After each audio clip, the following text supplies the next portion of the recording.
తాకట్లో ఉన్న మీ బంగారాన్ని విడిపించి ఆ రోజు ఆన్లైన్ రేటుకి కొంటాం. Sharma gold company.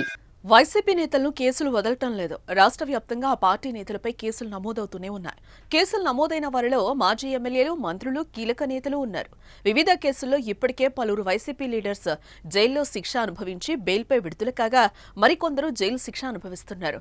తాజాగా ఆ పార్టీకి చెందిన మాజీ మంత్రి కాకాణి గోవర్ధన్ రెడ్డిపై కేసు నమోదైంది.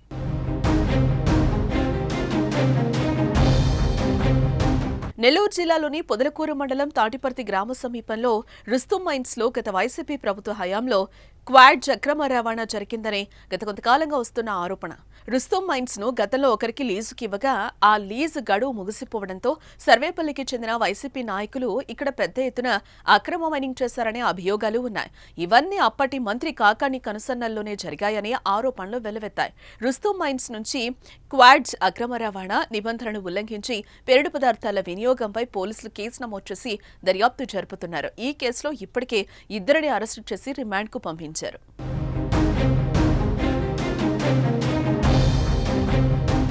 అయితే తాజాగా ఈ కేసులో కాకాణి గోవర్ధన్ రెడ్డిని A4గా చేర్చడంతో పాటు మరో 7గురిపై ఎఫ్ఐఆర్ నమోదు చేశారు.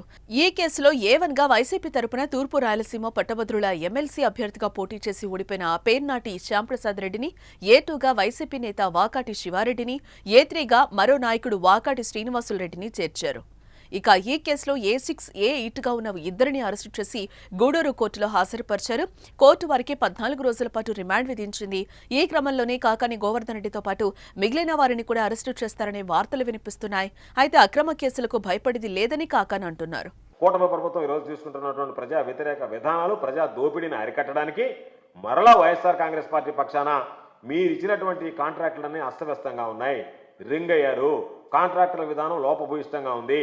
కాబట్టి వీటన్నిటిని పరిగణలోకి తీసుకుని ఇప్పటికైనా ప్రజాధనాన్ని కాపాడాలనేటువంటి ఆలోచనతో మీరు ఆ ప్రజాధనాన్ని కాపాడడం కోసం మొబిలైజేషన్ అడ్వాన్స్ లాంటి పనులకు స్వస్తి పలికి ఈరోజు ఖచ్చితంగా గతంలో ఏదైతే జ్యుడిషియల్ ప్రివ్యూ ఉండిందో దాన్ని ప్రవేశపెట్టండి, రివర్స్ టెండరింగ్ విధానాన్ని కొనసాగించండి. దాని ద్వారా ఒకసారి చూడండి, ప్రజాధనం ఎంత ఆదా అవుతుందనేది మీకు తెలుస్తుంది, ప్రజలకి తెలుస్తుంది.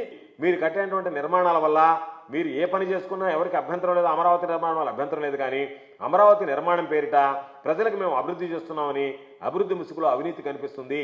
కాబట్టి ఆ అవినీతిని మీరు పారద్రోలాలి, ప్రజాధనాన్ని కాపాడాలి, ప్రజాధనం దోపిడీ కాకుండా ఉండాలి అని అంటే వైఎస్ఆర్ కాంగ్రెస్ పార్టీ పక్షాన మొబిలైజేషన్ విధానానికి స్వస్తి పలకండి. మీరు దానితో పాటు జ్యుడిషియల్ ప్రివ్యూ విధానాన్ని తీసుకురండి, రివర్స్ టెండరింగ్ విధానాన్ని ప్రవేశపెట్టి పారదర్శకంగా వ్యవహరించాల్సిందిగా డిమాండ్ చేస్తున్నాం. ఇప్పటికే మదనపల్లి లిక్కర్ స్కామ్ కేసులో మాజీ మంత్రి పెద్దిరెడ్డిపై ఆరోపణలు వచ్చాయి. రేషన్ బియ్యం కేసులో పేర్ని నానిపై కేసులు నమోదయ్యాయి. ఇటు కుడాలి నానికి కూడా కేసులు వెంటాడుతున్నాయి. జోగి రమేష్ పై కేసు నమోదైంది. తాజాగా మాజీ మంత్రి విడుదల రజనీపై ఏసీబీ కేసు నమోదు చేసింది. ఇప్పుడు మరో మంత్రి కాకాణిపై కూడా కేసు నమోదు కావడం చర్చనీయాంశమవుతోంది.